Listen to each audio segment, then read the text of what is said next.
What does it mean to have global payments, global remittances?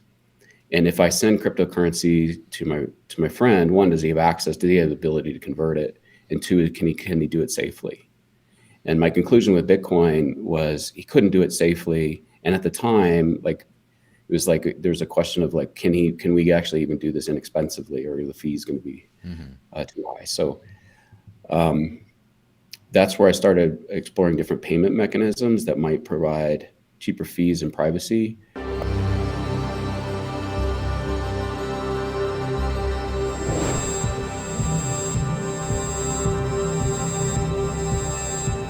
This podcast is sponsored by Coin ATM Radar. When buying crypto with cash, an ATM is much more reliable and safer than meeting some random person in a random place. And unlike an exchange, which could freeze your account, you truly own all the crypto you buy. With Coin ATM Radar, you could find crypto ATMs and other services where you can buy and sell cryptocurrencies for cash. On their website, you can search by coin, address, if the ATM supports selling as well as buying, and you can also search by geo area, country, state, city. You can also check and compare actual current fees at different ATMs. If you want to find out more, head over to coinatmradar.com, which is coinatmradar.com. So, hey everyone, I have the fantastic pleasure of speaking with the one and only Josh Swihart of the Electric Coin Company, new CEO, and apologies for everyone for if there's a little bit of an expedited intro, but we were talking, the recording stopped before, and so we didn't have that. So we're kind of doing a recap. So would you mind really quick telling us how you got into crypto and your background and what led you into Zcash? Should be old hat for you because, you know, it's like just rewind your brain for like 5 minutes ago and then we'll just go from there. Yeah, no, all good. So yeah, my name is Josh Swihart. I'm the CEO for Electric Coin Company. I've been in the role for going on 2 weeks. So very new to the role, but not new to ECC and not new to Zcash. I joined the ECC actually in about 5.5, coming on 6 years ago, and originally to run marketing, and was in the kind of Zcash. I was kind of a lurker before that in the community. But I had left my role. When I left, I was the senior vice president of growth, and also had responsibility for policy and regulatory relations globally. And I left on August 1st of this last year due to some change. I wanted to be vocal about some changes I was hoping to see in the Zcash ecosystem, and so stepped away from the project and kind of engaged as a community member. And then again, just kind of recently came back. And how I got in, I actually didn't get into crypto until 2016.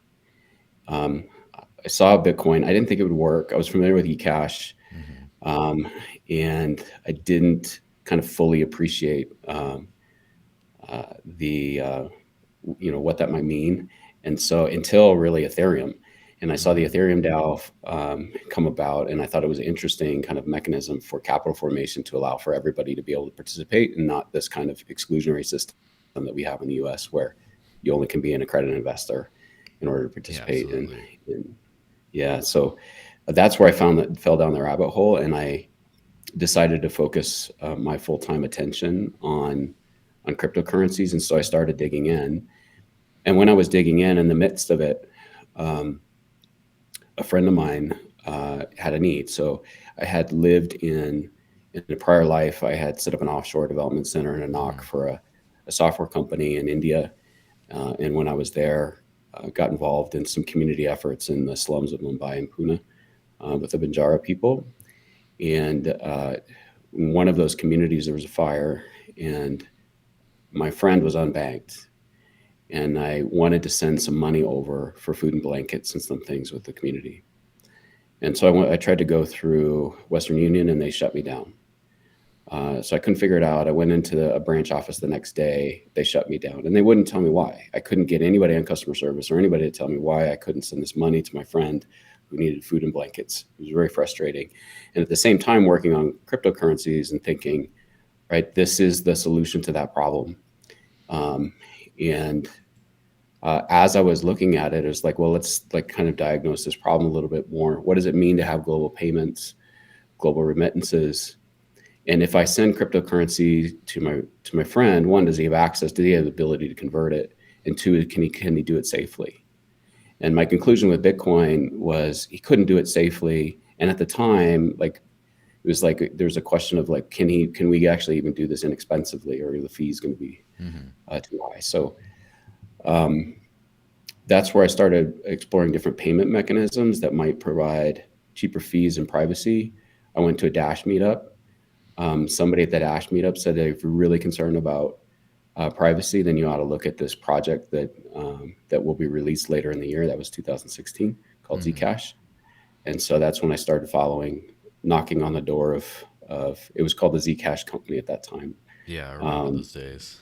Yeah, and eventually they agreed to hire me to come on. So that's how I got here. Yeah, and so as you mentioned about the privacy thing, that's something that a lot of people haven't really thought of. It's kind of an afterthought for a lot of people in crypto, even today in almost 2024, right? Where people just say like, oh, well, no one knows, it's all anon, or the super privacy focused people will just get a new address every time, well, or throw it through a mixer, like just do a coin join their entire balance and then send it. And so thinking that no one in this age who's observing a transaction graph can just see balance go in, balance go out, and just connect the dots. And we're kind of way past that in terms of what governments and companies are talking about. Isn't that right?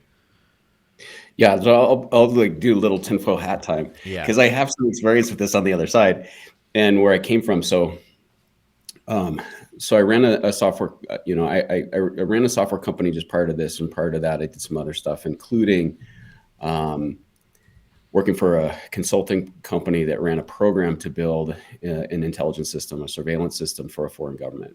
And the contract, what we were focused on was bringing together, aggregating data from multiple different sources in order to be able to get some kind of indication of what might be happening on the ground. So a lot of that data came from satellite systems. Some of it came from UAVs or drones. Some of it came from field intelligence.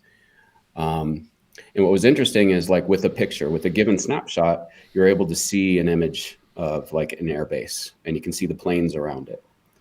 And so you have some kind of information. What gets interesting is the next snapshot. It's the movement over time. It's the changes, the deltas over time. So how did the planes move? Are there more planes or less planes? Are there different kind of planes? What are the payloads? Who are the pilots? What are the support vehicles around them? And what might that country either be doing or trying to signal by those kind of movements? And fast forward, there's a company, the architect that I was working with, he was a software architect on that project, started another company called Aspenware that I eventually became the CEO of.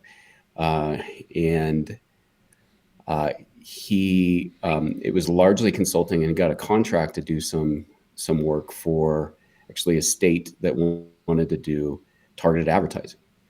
And we started, and I came and worked with him, and what we were able to do is to start using those same techniques to do targeted advertising. And so what that meant at that time is we were able to aggregate data. We aggregated data from about 26 different social media sites, things that people were willingly posting online, which includes things that they're saying on social channels. It includes pictures that they take. And then it includes the delta, right? How that information changes over time in order to get a complete profile. So Joel, like I would be able to put in your name and say, okay, this is the guy, and say, this is where he lives. Maybe not you, maybe you're more privacy, careful, but this is where he lives. This is who kids are. This is where the person likes to travel. This is whether they have how much discretionary income. What kind of travel do they like? Do they like resort style traveling? Do they like rock climbing? Do they like fishing? Actually, we can tell all of that based upon both the data as well as using the photo itself, because we can do edge detection and tell what's in the photo, right? So we know that if you take two pictures of food, that's highly correlated to you being a resort style traveler. So then we can say, okay, we're going to take that information, that aggregated information, and we're going to target you with advertising. What's the intent with advertising? The intent is to try to manipulate behavior, right? So now I have this online medium with advertising where I can do target response, target response, target response. I give you an ad. Do you respond to it? How long do you look at that ad before you choose to Mm-hmm. scroll down, right? And can I give you a different ad to get a different response? And every time you click on something or watch something or choose to do something, then I have more information about you that I can use to try to manipulate your behavior to get you to do the thing that I want to do. So now imagine you have all of that information, and this is happening, right? We're at this point, we're a small company, and by the way, we shut this program down. It got super creepy. In fact, our internal tool was called Creepy Crawler, but we had a government contractor reach out and said, "Hey, actually, we want to get this information. Um, we want to be able to use this information to determine whether or not somebody would be a good employee for us because we find certain types of employees tend to do better here." So they wanted to go out, use this social information that was available online to profile potential employees. And this was happening years ago without anybody knowing. Now you have all of that information that's out there, which has only gotten worse. And you have your cryptocurrency, right? So what wallets do you have? Where do you store it? And all that information is getting tagged, actively tagged right now. And then the transaction graph between it. And what's not even, what's part of that is like, again, it's like the value of where it sits today in terms of an address, but what are the changes in behavior over time? How does that coincide with all of the rest of the details that you're leaving out on the internet? And how can we use that information to try to manipulate behavior in order to try to get the outcomes that you want? That is actually happening. It's not just tinfoil hat, but it happens very kind of passively underneath, where we don't even know it. So our privacy and our choice effectively is being gradually eroded over time. And so that was part of the scary wake up call that I had years ago. And so that's why when I started getting cryptocurrencies, it's like, holy crap! If This is that, more data all of that out there. information, it's just more data that gives me more information to be able to do things. Whether I'm a thief, like you're talking about, or whether I'm a company that wants you to get to buy something, or whether I'm trying to control a narrative, and I want to get certain people to behave in certain ways. Yeah, and I think that some of these like very real examples, the idea of privacy and spying, and like as much good as Edward Snowden did in all his disclosures, I think a lot of it went over people's heads where they just don't realize the scope, they don't realize what it means, all this kind of stuff. And on the other end of that sort of spectrum, there's a couple of TikTok creators that I'm a fan of their work who do basically privacy exposés. One, Jose Monkey, is a guy who takes one Google image, or someone just says, "Hey, find me," and he finds him anywhere in the world he is, based on like Yeah, correlation of like, yeah, well, based on the sun going at this angle in the shadows of this tree, on this, and it's all amateur stuff. And then Notcon Jr. takes someone's profile and just finds their exact full name and legal name and birth date, and from just nothing. And some of these people have deleted Facebook accounts and everything, and it just, going to find like other people who might have tagged them before they deleted their account, looking through friends and family, correlating by, in this is all super amateur work from just like random people on the internet who right. just are bored. And I think that if people start to correlate that with other things and then start to do choices behind it, like, something affecting your credit score at a very a very lower level, right? Based Mhm. on that. And then advertising, a lot of people don't care that they're being advertised to, but then when you start to have like, your rates go up because they know you're in a bad situation and you will pay more for this thing. And that's just like that doesn't even go towards like missing job opportunities, spying from political opponents, and like all that kind of stuff. And it just goes worse from there. Yeah, absolutely. And I think, this correlation, I mean, that's exactly the same kind of stuff, right? When you're looking at satellite imagery, you're looking at the same kind of data in order to Mm-hmm. make an assessment of what you're looking at. But now add AI. So you have a person Oh that's yeah. doing that right now and aggregating, knows how to do it. But it's all plugged into a system that can do that exponentially faster. Um, that's going to change everything. So like this kind of notion at some point, the blinds have to come off. Mm-hmm. And uh, people realize how much of their uh, not just financial information, but that's a huge piece of it is exposed to. We're just naked and exposed to powers in this world, right? That they want to be able to use that. Yeah, and so now we go back to the whole ECC thing. And so Zooko Wilcox, fantastic man. Everyone loves Zuko, kind of. Well, not everyone, but most people, like, he's been a figure of the privacy space for a very long time, a figure of the crypto space for a very long time, a brilliant mind, all this kind of stuff.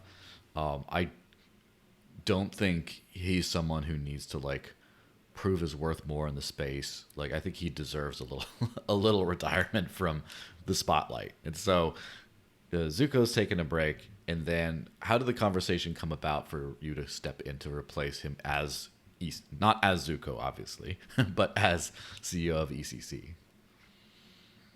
Yeah, like Zuko is legend, right? Mm-hmm. And he's a OG cypherpunk part of that community, right? And there's very, as the whole crypto industry is increasingly kind of financialized and co-opted by traditional kind of financial powers, there's there's a few that are the tried and true OG, have weathered this thing and have probably aged themselves by many decades just by sticking around for so long. There's a few, and he's definitely one. So he's a hero, um, and he definitely deserves that respect. Um, the conversation with change.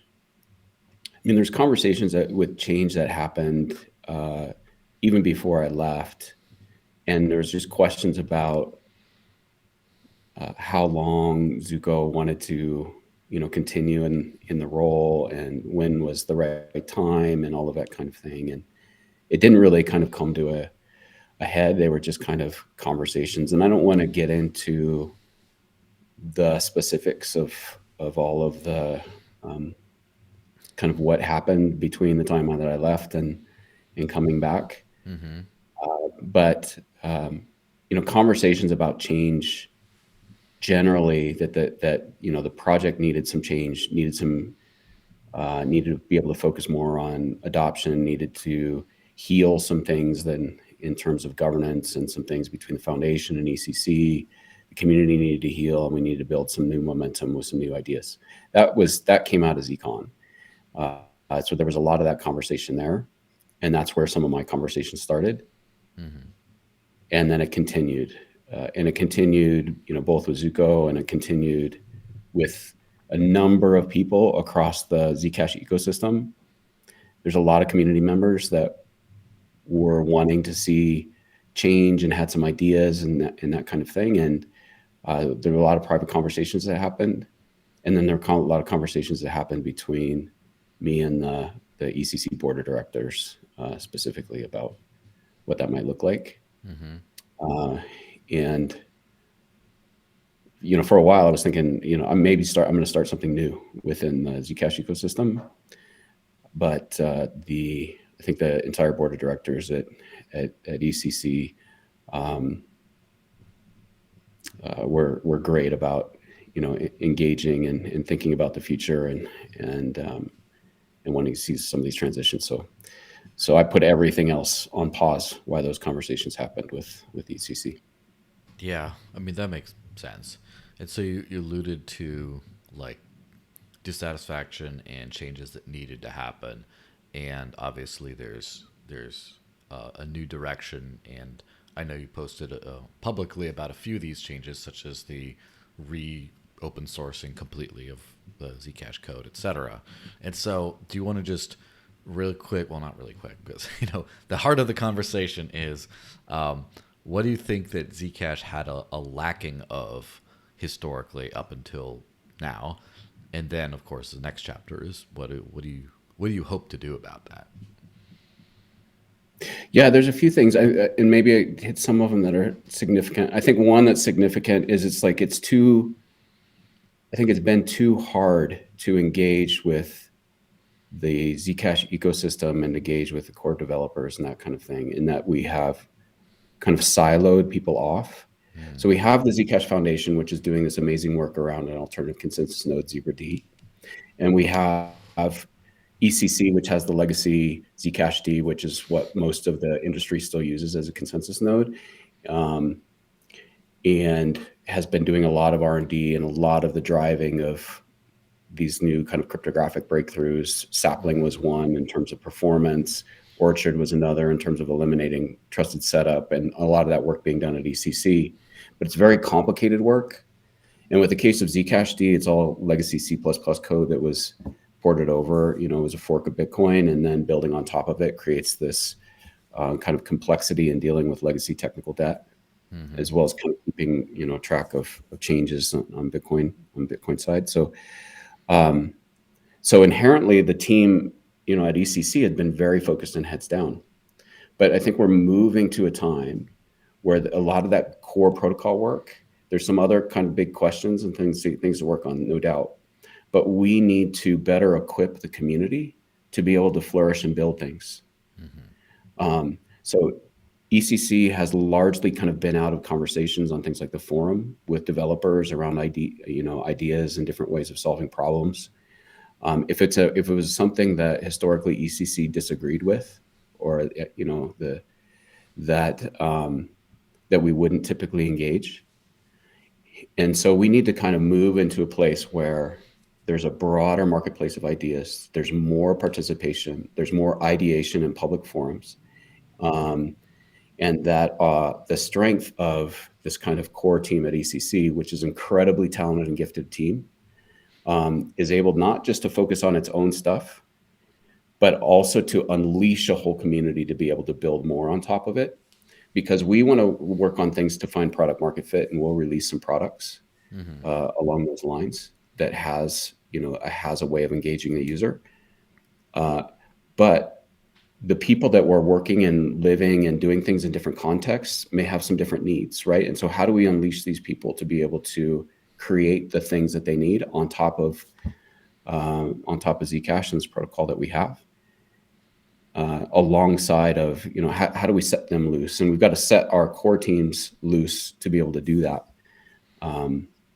So that's one maybe significant change. There's some governance changes Mm-hmm. that I think need to happen that we'll talk about. We have conversations about long-term funding and funding mechanisms, Mm-hmm. and the current dev fund, and whether or not that creates the right incentives. I've questioned after I left ECC whether that actually drives the right incentives, and I think we need to explore some of those things as a community. So those are some of the major things, and again, like the focus on user experience, usability, and taking a hard look and saying, okay, there's one thing of building and hoping they will come and wishing they'll come, and there's another kind of more rapidly deploying solutions that people can use and seeing what works and what doesn't work, and continually adjusting. And I think we need to move more in that direction. Yeah, and there's a million different ways we could go here, but the one thing I like is I like that you mentioned the funding mechanism, and not specifically is there enough funding, but are the incentives right for the kind of outcomes you want. And this is something I've been sort of personally a personal mental journey I've had over the last decade or so in crypto. Is at first I saw, I was all in on Bitcoin, and then in 2016, but for a lot of people it was 2017, it stopped working. And what we see now is freedom money that doesn't work for freedom money anymore, for anything but the uber rich, basically. And also being pushed into custodial type solutions and federated things like Liquid, which was the prime product of the company that hired a whole lot of the Bitcoin developers back in the day. And it's like, I don't think you need a tinfoil hat to kind of connect some of those incentives. And so the next thought was, okay, self-funding, self-governance is the way to go. And so, but went deep into the Dash world from there. When Zcash came out, obviously I was like, this is perfectly in line. Having like a dev fund going is great. And then there's an inescapable sort of thought of, well, that solved one problem, but there's another one that might have been created by that. And it's hard to quite figure out. And the incentives seem to be part of it. And I have a lot of ideas, but I can't say that in my own mind I've solved the problem of how do you get the most out of this? Because if you look at the broadness of the crypto space, it seems like the super decentralized, like community driven, all that kind of stuff type things are the ends of the bell curve. They're either like Grin, which just goes nowhere, or they're like, no offense, but and that, or you're like, the Bitcoin, maybe like Bitcoin Cash, Monero, whatever you want to call it, that still has zero funding mechanism, but just manages to thrive and keep going after that. I mean, obviously, it's subjective as far as what you call thriving. But then you have the middle of the bell curve where you have a whole lot of projects with some kind of built in funding that always manage to deliver some cool tech, build some nice stuff, but then just sort of like slide off, like the IOTAs of the world, to name just another one. And then just a lot of those kinds of projects, just, Furo, it does great work in, the privacy space as far as innovation and stuff, but and has self-funding, but, kind of off by the wayside. So what do you think that is? And it seems like Zcash might be in the middle of the bell curve in that kind of example of it's, probably, I would call it one of the biggest innovators in the entire crypto space, where you have like Bitcoin starting things, and then you have like Ethereum kicking off the whole programmability thing, and then Zcash doing like advancing the state of the art for privacy technology. But then you have like Bitcoin, Ethereum, and then Zcash isn't in the conversation the way, in my personal opinion, it really should be. It should be, top 10, right? And so, do you think? What do you think about all that? What do you think about the incentives of the self-funding model? Is a self-funding model maybe not such a good idea? Is it a great idea but hasn't been applied right?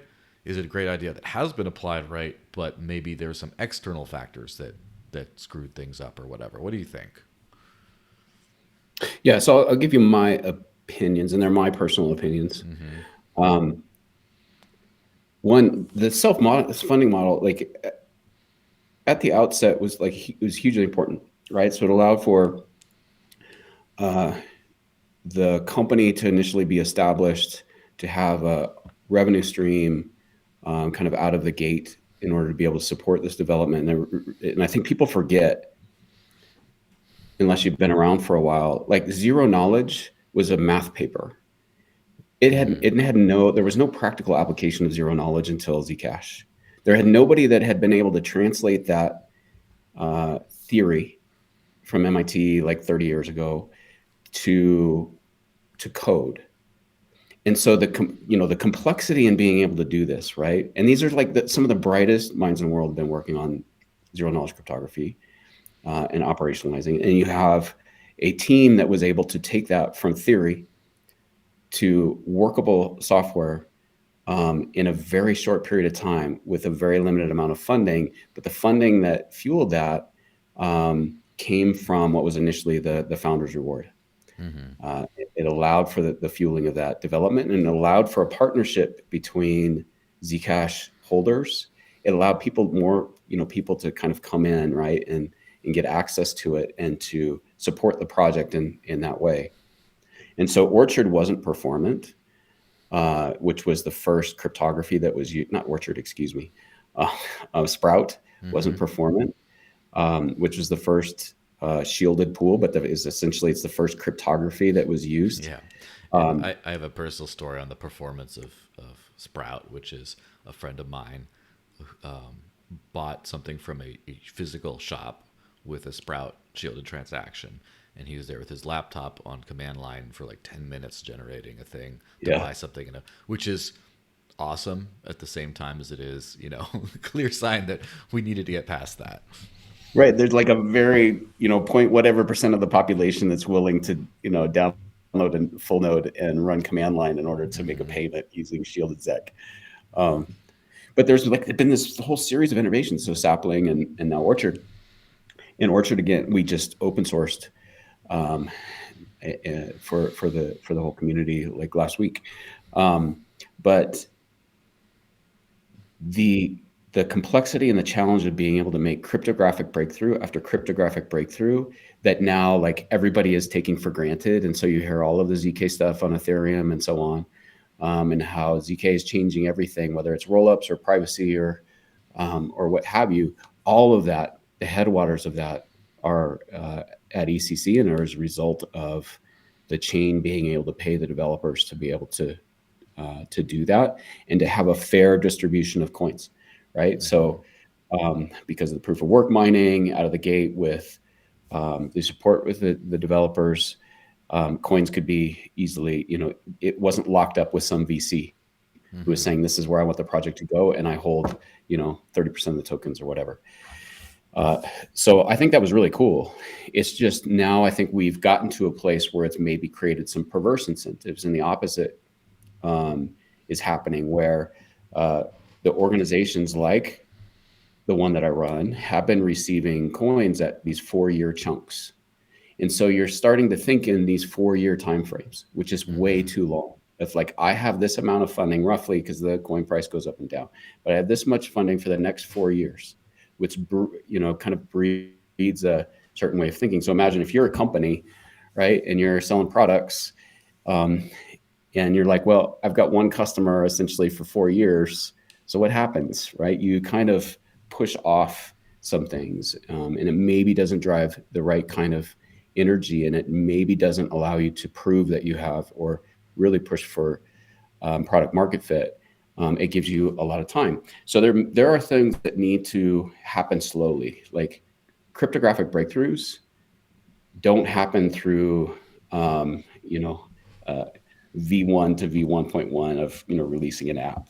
They take many weeks, many months, many years.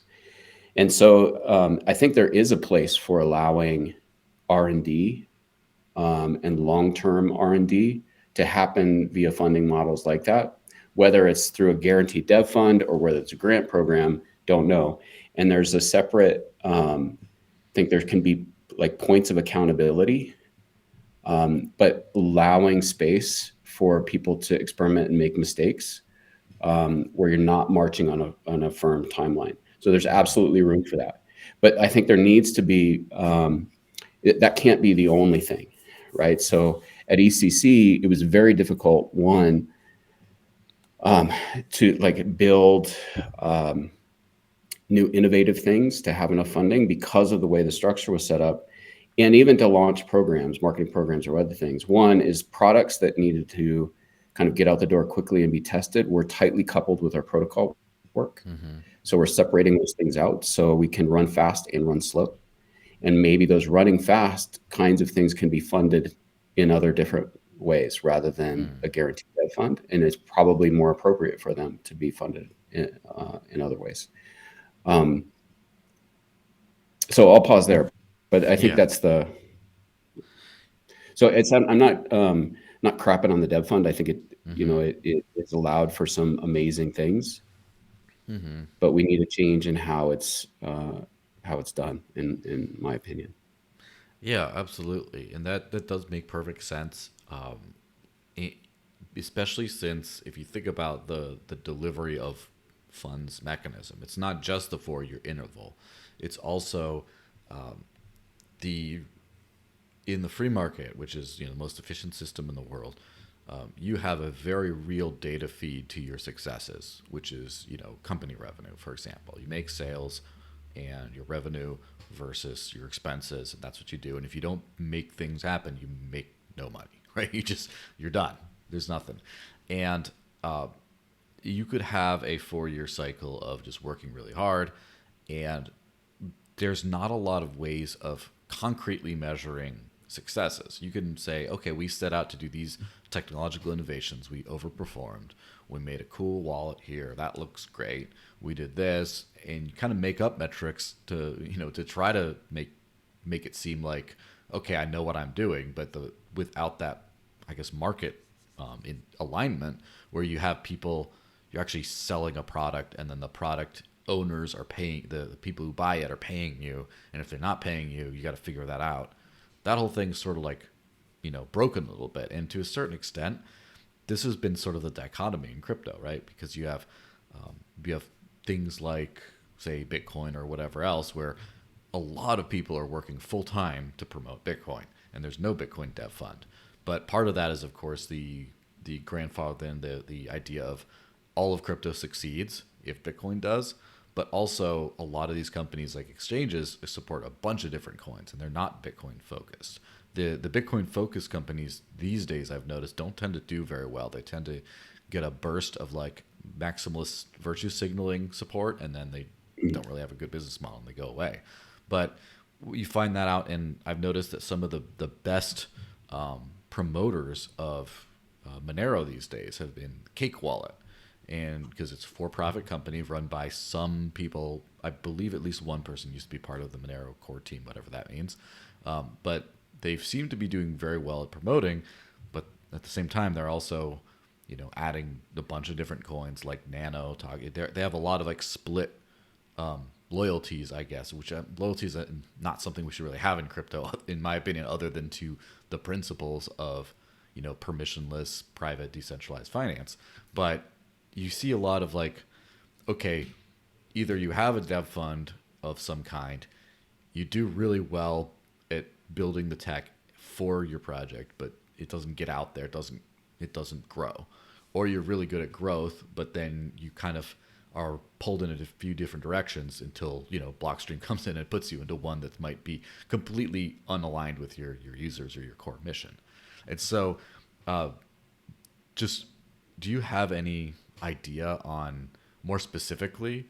I mean, you alluded to separating the two things out, right? Of like the protocol could be a 4-year kind of a thing still. That seems to be working well as far as the innovations there. But the product, kind of the end user product area, being not quite that way.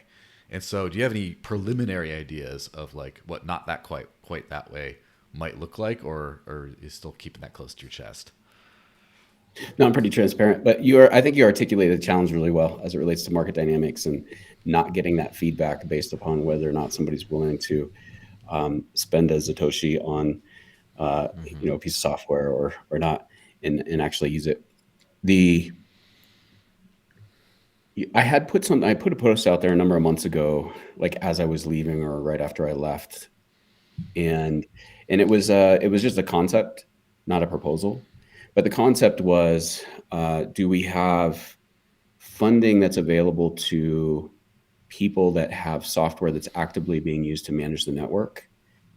Is Mm-hmm. dev funding, right? So people that are maintaining core consensus protocols, and just for the maintenance and keeping that stuff running. Mm-hmm. And then maybe that there's grant funding over and above that that can be in smaller chunks and for more speculative things. Now, grant funding could be like, we want to do R&D, but maybe more specific.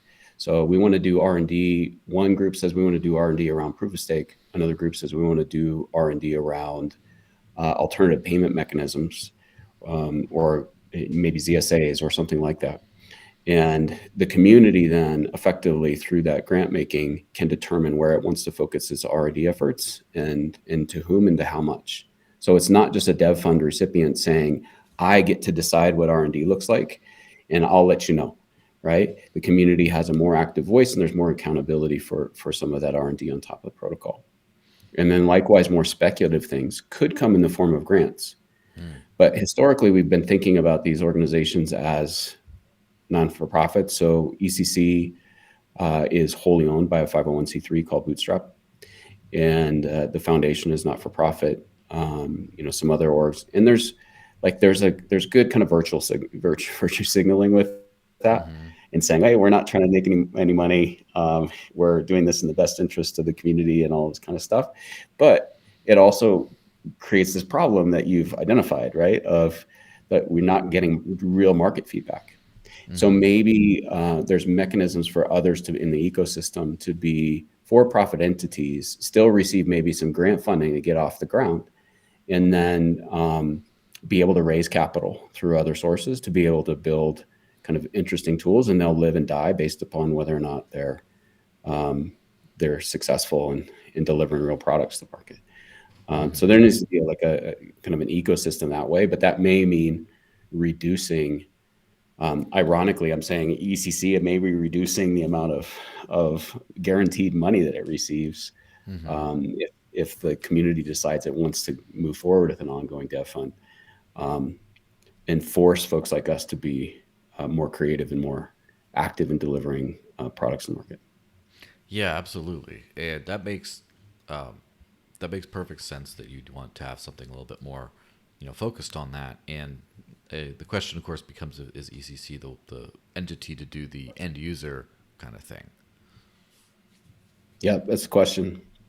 Yep. So one of the things, like we have a ECC's getting together as a team um, Mm-hmm. for a series of workshops called Z-Boot, and that will Mm-hmm. be like end of January, beginning of February. And we had done some of these kinds of workshops in the past.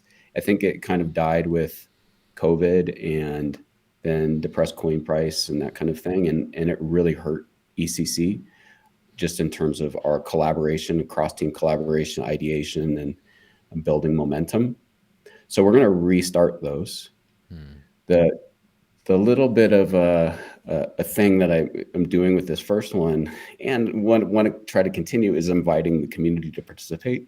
Mm-hmm. And so, if people are builders or interested in contributing, then inviting those workshops will be open to those people. And so, what we want to do is we want to kind of collaboratively look at what are the various options in front of us that will help us drive Zcash adoption. Where are the gaps? Where are the friction points? What are the quick wins, and what things maybe take longer? And so building out a roadmap, both for ECC in collaboration with the community, where it allows the community too to understand what ECC is doing, how it's thinking, and where it might contribute, and then how ECC can get behind some of these other efforts. Um, that will kind of allow us to build that roadmap uh, where there are products. So there are some ideas, interesting ideas that I'd like to explore related to collateralizing assets for payments cross chain, for um, maybe even hardware. We'll see, Mm-hmm. but we need to. We'll start digging in on that in in the end of January. Yeah. It's so from the end user perspective, right? So I have, I guess, used Zcash since basically inception. I haven't, not very frequently, of course, especially not in the beginning, but in the last year or so, whenever Zuko came to town, he's always very, one thing that you can definitely respect is he's definitely trying to spread the gospel, as it were. Like he's trying to get, he got some of the local baristas at the coffee shop to get some wallets and get them set up, and got me go kind of back into that kind of stuff. And then over the course of a year, I had a grant with a minor grant to do the Zcash podcast, and so there I goes, earning Zcash and like wanting to spend it around. And I found out that, well, the two challenges is, first of all, that was right when the whole sandblasting episode began, and that's kind of a what one could easily call a dead zebra, to stop beating a dead zebra there, Yeah, because but basically being able to a side effect of that, which might deserve to be mentioned specifically, isn't just, oh, wallets aren't working. It's the wallet I recommend to new users changes every few months. Whereas at first there was a lot of people who had Zec Wallet. Zec Wallet, I have never had a bad experience while things were up, but then then that went away, and then it's like, okay, well, what now? And it's like, okay, well, Y Wallet, I never been a fan of Y Wallet. No offense to the developers behind it and stuff. And then Zingo, we're all using Zingo now. And then I don't know if Zingo is the one people are using anymore. I hear people talking about, well, maybe not that one, or wait for Zashi to come out, or so there's been that thing. But the biggest thing is I was sort of surprised that for a well entrenched coin like the was listed on Gemini and things like that, and his big Flexa partnership and all this kind of stuff, how hard it was to actually use my Zcash in day to day life. I did use Flexa a few different times, but mostly I don't go to Dunkin' Donuts that much, and so there's only so much I could do there. And then I paid a designer, a contractor, to do some work for some graphic work and other things like that. And then I paid a physical contractor in Zcash to do some work on the house. And it seems like the peer-to-peer way is like almost the entire way I could do that. I did pay people back for dinner and stuff like that, but the actual infrastructure around, like, what like, here's super private digital cash, what do I do with it? And largely the answer is donate to some nonprofits, and then virtue signal on Twitter about how much you love privacy. It's like, Yeah. as far as like what do you do with it, seems to have been Mhm. lacking. So first off, is that something that ECC specifically is going to tackle, or is this something that's left for other entities in the community? Well, the answer is it's not an or. I think it's an and. Mm-hmm. So hopefully, again, we can get behind and support various projects that are building cool things. Mm-hmm. Um, and again, like no offense to the wallet developers in the Zcash ecosystem, but man, it all looks like software that was built in the 90s or something, and Oh yeah. and Part of it's that not might be because seamless. the Zcash community loves it. They might be like, oh, it's like it Yeah, yeah, nerds it me could be, out. it could be.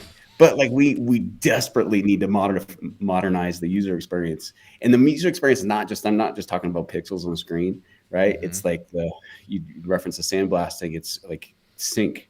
Um, is that a problem? Like when I go to pay somebody and I open my wallet and my stuff is not syncing, even if it's like I can spend, I've now got the spend before sync or things like that.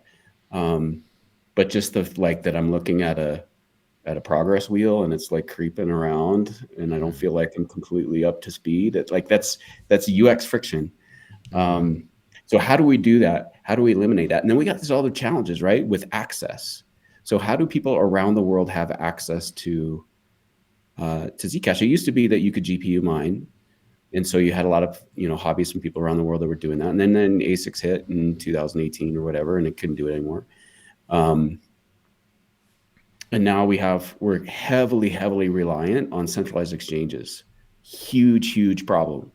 How do we get Zcash in the pockets of folks, and how do we get them um, to be able to earn it or things like that? I think Ian Zachsetter brought up, that's really important. I totally agree with him. It's really important for people to be able to earn Zach. Um, but if we as a community are relying on centralized exchanges as a means for distribution and access, it's a huge problem. So we need to look at that as well, right? That's all part of Yeah. user experience. Yeah, and I'll actually speak on that because that's a good segue into the whole recent news kind of thing. So um, first off, OKX, I believe, as of today, or I don't remember when, but they're going to be removing a whole bunch of trading pairs associated with privacy assets of wherever they perceive as such. And Mhm. Binance also is doing something very baffling in they're doing kind of the same thing, but they specifically don't like transparent addresses with Zcash. They don't think it's enough, which is hilarious to me that in my opinion, in my perception, I should say, Gemini is one of the most scrutinized regulated exchanges, one of the most scrutinized regulated jurisdictions in the entire planet. And they're like, well, we are feel comfortable doing shielded assets. And it's not the same. Like Binance is like, can you change your, again, go back with the meme, can devs do something? Can you change the address type? Can you have a new address type that doesn't let you do transparent to shielded? It's only transparent to transparent. And then for that. So first of all, on that very specific request, what's the thought process on like from like ECC on that? On the Binance Yeah, on super their transparent specific address request. thing, whatever they're calling. And like it's total bunk. It's total bunk Yes, because I it's know. not whether developers can do something, it's what the exchange is. And you outlined that very Uh huh. thing. You said Gemini over here under Mm-hmm. NYDFS, highly regulated, is supporting fully shielded transactions, right? Or supporting transactions to a Z address and from. Why? Because they have put the processes in place to be able to do that. They have said we're willing to put the processes in place to meet our compliance obligations. It's not that they're Mm-hmm. saying we won't comply; they're completely complying. They're saying, well, what we're going to do, what we told NYDFS that we'll do, is that if transactions happen that are kind of outside of band or weird, they'll get flagged. And if you subpoena us, then we'll have to give you information because that's the law. Um, and they may ask you source of funds. Now, the way that they ask about source of funds in Coinbase, I think Coinbase is more intrusive than Gemini has been as it relates to that particular question. But in both cases, they put in controls, completely compliant, Mm-hmm. and they've the Binance stuff is freaking excuse. It's an excuse. It's an excuse not to do the work. They have options. They are just saying, well, the easiest thing for us, because right now, understand that under this settlement agreement with the DOJ, and these financial powers in the US, the financial powers in the US are in Binance's systems. They see all the stuff. They're pulling the strings and controlling the thing. That's not tinfoil hat. They've said it, right? That is actually what's happening. And so this kind of decision to move in this direction is not even it's not a financial decision. It doesn't help them to remove these pairs of these coins. They lose trading volume, right? It makes no sense. It's because they are being compelled by regulators through shadow regulations, not through actual regulations, Yeah, through that's the shadow regulations. real dirty part. It happens all the time. It happens all the time with exchanges. We've seen it before with a number of exchanges that have gone down. We've had, this people can't talk about it because they worry about getting, thrown in jail or whatever. But this is what goes down. So the stuff that happens, even like with Mika gets in the EU, which is regulation, which it's kind of broad crypto regulation, and it includes some language about privacy, and there's some concerning language in there, but it has to be interpreted by various jurisdictions, and it has to be interpreted by the exchanges. So you have folks like Coinbase, which have stood up and said, Zcash complies, our support of Zcash completely complies with MiCA regulations. Mm-hmm. It's very different than you get the message from Binance. Why? Which one is under this regulatory scrutiny for all the shady stuff that happened on their platform over all these years, right? Of course. Now they've got, so I wonder with OKX. So OKX news, I think it's January 4th, where they said they're going to stop with the trading pairs. And they listed all of these coins, right? Like coins that don't even support privacy. They're ticking a box because you have some, it's either knee-jerk because you have a regulator that's threatening them, or you have a bank that's threatening them, willing to say, like, look, you can't bank with us anymore. But it's not a proactive response. It's not an honest assessment of what the local regulations are and how OKX or how Binance can comply with those regulations in a safe way, as Coinbase has done, as I believe Kraken has done, as Gemini has done. It's just a total excuse. So throwing it back on the devs and say, hey, like, just open all of this stuff up, like make fundamental changes to consensus protocol to conform to how we want. It's like chasing the wind, because it's going to freaking change every time. They're going to change the rules because they just don't like the regulators don't like the capability. Mm-hmm. So anyway, that's it's. I think people should vote with their feet and not support these exchanges that are making these kinds of decisions. And at the same time, we need to provide more options for more people around the world to be able to get access to that. Yeah, which kind of brings back to my thought process recently is DEX or GTFO.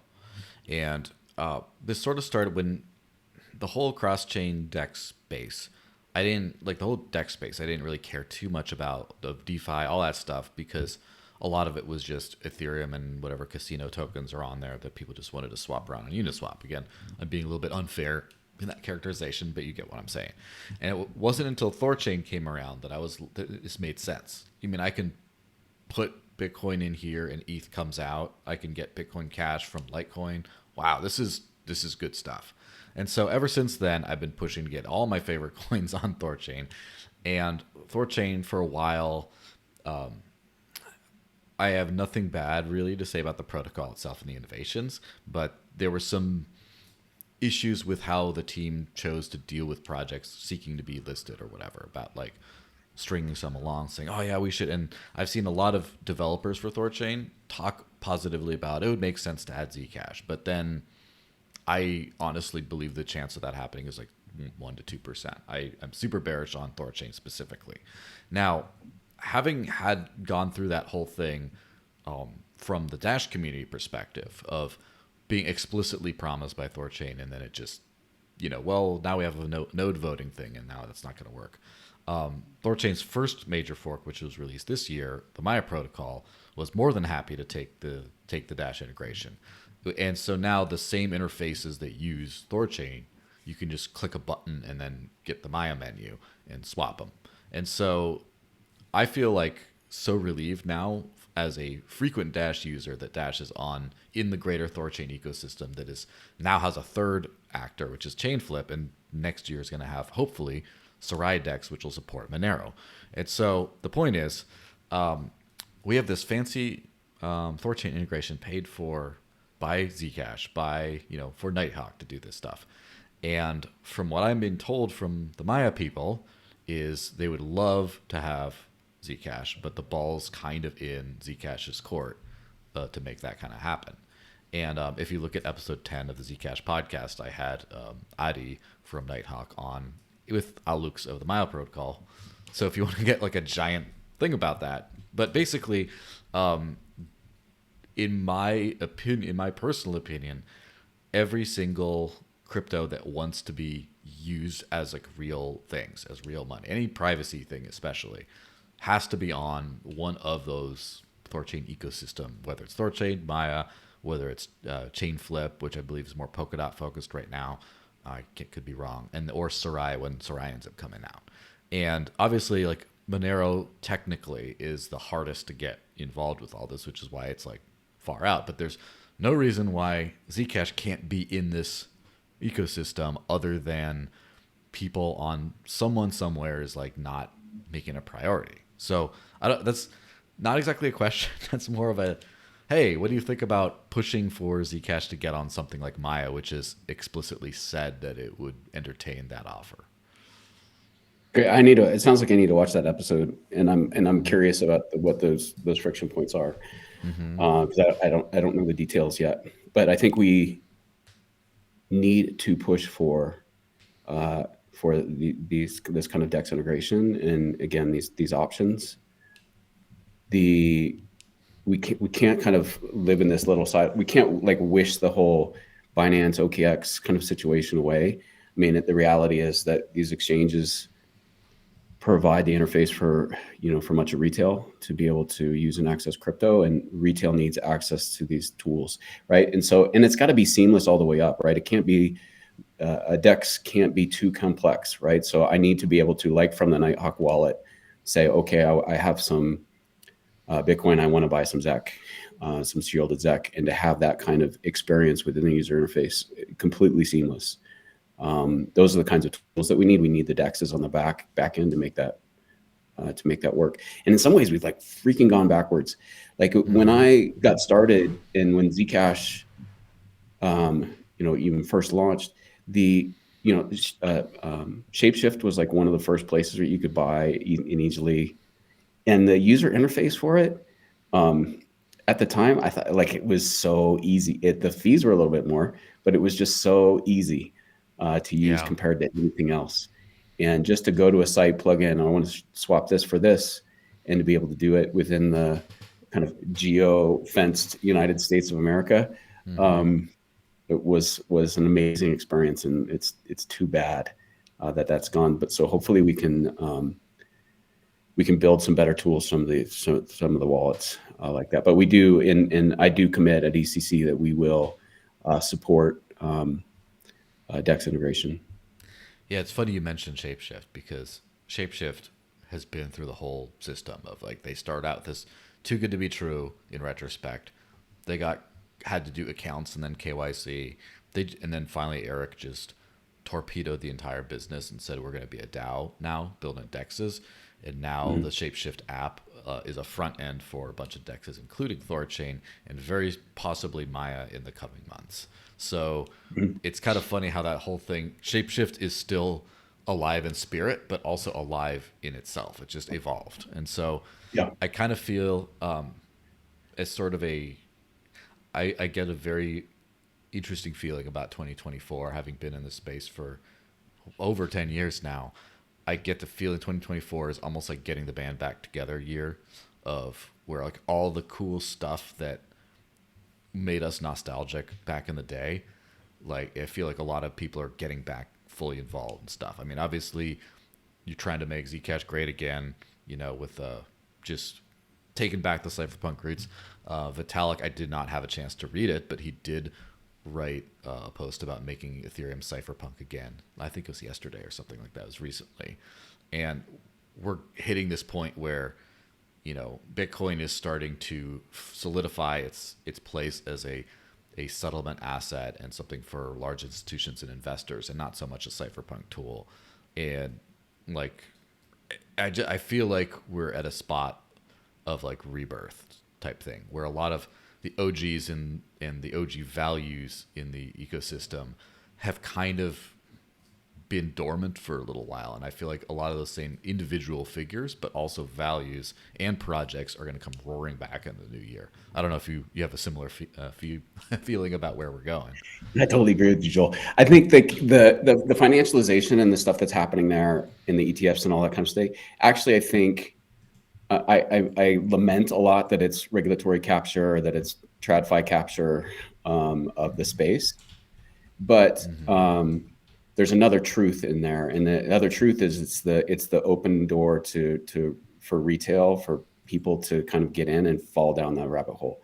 And then once they're able to see the difference, if we're doing a good job in our kind of cypherpunk world, then it will become a better alternative. So just see the TradFi stuff as a waypoint back to the roots of what we're actually trying to build, that allows us to build more and get more people in, and to ultimately break what's happening with TradFi. So we'll see how it plays out, but that's the theory I like to believe in. Yeah, fantastic. It's I'm going to be working very hard as well to try to make sure this whole thing happens. We get in a good spot. I think one thing that a clip that I posted from an interview I did with the founder of the Maya protocol not too long ago was he believes it's like 5 more years, we 2 more cycles, and all this will be over with. That we will be able to separate money from state. We will be able to have financial freedom. We won't have to deal with all the stuff. We're just dealing with a fight that then they fight you phase for a few more years, and then we'll be in the clear. And I'm not like everyone has predictions. I don't know if I 100% subscribe to those timelines. The optimist in me does, but the realist in me maybe says longer. But for me personally, that's what I'm thinking of. Is we have some stuff to get through, and after we're through all this, I think that we get to say relax is the right word, but after, I think that the mission that we've been building on for all these years is going to succeed, and we're just going to have to like make it through a few hard years. I wonder what the form is of that. I think when you say hard years, I think that's right. But I think it's right for a certain segment. So we're definitely, in the privacy world, we're at the fight you face. In some ways, we've kind of been at that in different jurisdictions over some period of time, and in some places, I feel like we've made headway, and we have good advocacy, for example, with certain politicians in Washington, D.C. and things like that, where we didn't have that kind of visibility before. Mm-hmm. What I've also seen is propensity or a lot of capitulation in order to get like other things that they want. And so even the softening of language, even though they're ideologically aligned. So there might be a lot of energy and support in things for, TradFi crypto. Mm-hmm. And we may have some really hard seasons for the thing that we really want to build. And I'm wondering about whether that, part of what's important is not that, like, Zcash, I don't see as only the ever tool, right? There would be multiple chains and multiple uses for different things, but that it's an option for everybody, to use, Mm-hmm. extremely important. That fight, I think, will be hard. And I wonder if some of this comes about like what Balaji had talked about in the network state, where you have very kind of strong communities of ideology that are rejecting state-based money and embracing these alternatives in order to create the kind of communities and worlds they want, and that it breaks apart that way, rather than this kind of dichotomy of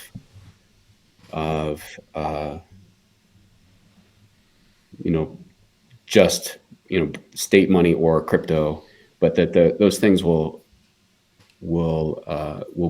all continue to exist. But the state power will be undermined by communities that are banding together that have kind of like ideas, and we'll see how that turns out. Those tend to be more anti-fragile, right, than these kind of brittle big government constructs. Yeah, But absolutely. there's no better time to be alive and playing with this stuff. It's the most exciting time of my entire kind of, I didn't say professional career. I got involved in computers when I was super young, but um, it's hard and it's mind. It's mind blowing the work that's being done and how the world is changing through this work that these communities are doing. Yeah, absolutely. It's gonna be exciting 2024 and beyond. Great time to be alive. Where can people follow you and your awesome future work on ECC, etc.? So Twitter, it's just at J Swihart, SWIHART, JSWIHART. And then I'm around on the forum and in some Telegram groups and some things like that. I think I'm at Josh Swihart on Telegram. All right, fantastic. Well, thanks very much for the chat and hope you have a good one. You too. Thanks for having me.